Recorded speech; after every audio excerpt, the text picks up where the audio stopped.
This week in Blevins Franks, it's Cathal Rochford's turn in the studio. How are you doing? I'm doing very well, Howard, thank you. It's good to be back. What about yourself? How are you keeping? I'm very well, thank you. As life expectancy increases, so does the length of time we need to stretch our savings in retirement. Cathal's going to share his advice on how to help ensure our money lasts as long as we do, by asking ourselves some key questions. So, what issues should people think about when working out how much income they'll need for the rest of their lives? Yes, a good question, Howard. I think a key thing to consider is your expected level of income that you'll need. As life expectancy increases, so does the length of time needed to stretch your income into retirement. Taking the right steps now can help you afford the lifestyle you want for as long as you need. Today, most people can expect to live longer than the generations before.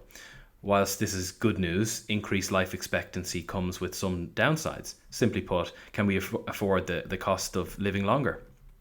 I usually look to use a 4% rule, which is a good rule of thumb.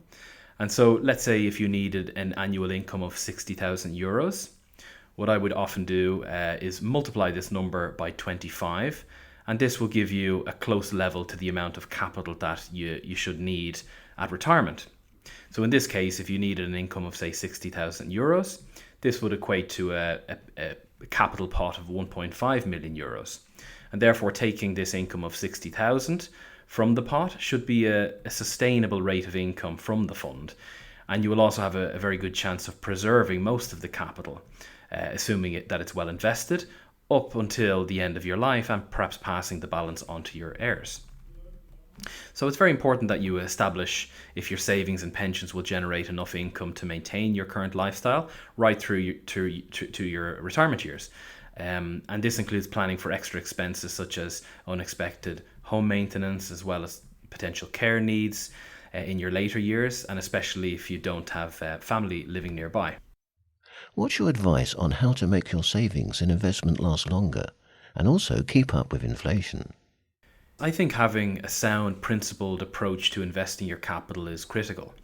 This should involve an individually tailored, risk-adjusted, diversified portfolio across stocks, bonds, property, alternatives, and cash.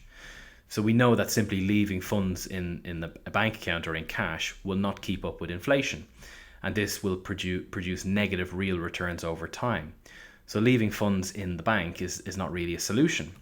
To illustrate this, if inflation is running at say 3% or so annually, and you're getting very little interest from your bank, which is not uncommon here in Spain, you will actually lose half of your spending power on this cash in just under 23 years. And many people don't realize this.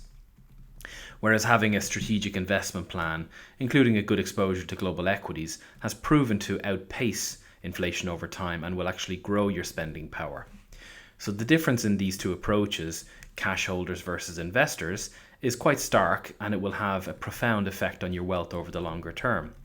So my best advice is to invest the capital whilst keeping a healthy cash balance for near-term spending needs and, of course, for an emergency cash reserve. Pensions are obviously very important for providing income and financial security. So what can British expatriates in Spain do to get the most out of their pension? Yes, indeed. For most people, pensions are the key to financial security at retirement. So you need to take extreme care to do what's right for you and for your pension.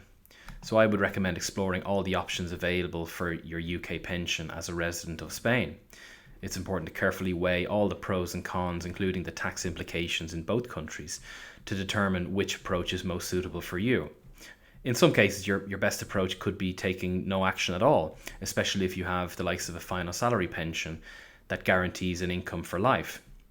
So overall, I would recommend taking personalised UK regulated advice to establish the most suitable approach for your circumstances, goals, risk tolerance. And at Blevins Franks, we are cross-border tax and wealth management specialists, and our integrated planning covers pensions, taxation, investments, and estate planning. And we can guide and advise our clients on the best pension options to meet their objectives and depending on their own personal situation. And what about taxation? How can we limit the effects of taxation? Indeed, tax planning is an integral part of effective wealth management, and taxation should be taken into account when making decisions about your savings, investments, and pensions. So, whether your main objective is to preserve your wealth, provide an income, or generate growth, tax planning plays a very important role in protecting and making the most of what you have.